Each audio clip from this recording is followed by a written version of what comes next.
వైట్ది అదంతా ప్లాస్టిక్. ఇట్లా ముట్టుకో దీన్ని, ఇదంతా ప్లాస్టిక్. దీన్ని మొత్తం నువ్వు మూసేసినావు, వేడి గాలి ఏడికెళ్ళి అంటుంది దానికి.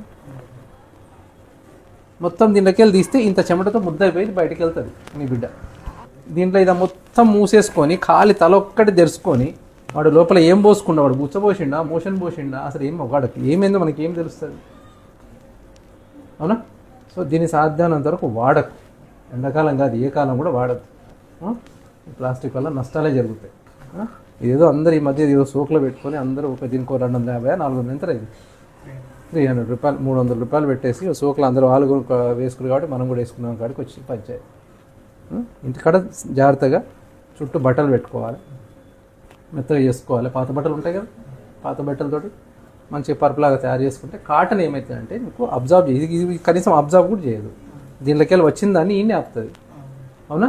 లోపల గుంజుకొని కూడా గుంజుకోదు. అదే పచ్చిగా మనం అనుకొని లోపల ఇన్ఫెక్షన్ కూడా వచ్చే ప్రమాదం ఉంటుంది, అవునా లేదా? సో కొంచెం మనం ఏది వాడుతున్నాం, ఎందుకు వాడుతున్నాం, ఇది అవసరం ఉండి వాడుతున్నాం, దీనివల్ల లాభం ఏంది నష్టం ఏంది.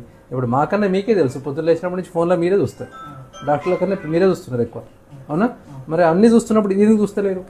400 పెట్టి కొనుక్కున్నప్పుడు ఇది మన బిడ్డకు మంచిదా కాదని ఎందుకు వెతుకుతలేరు?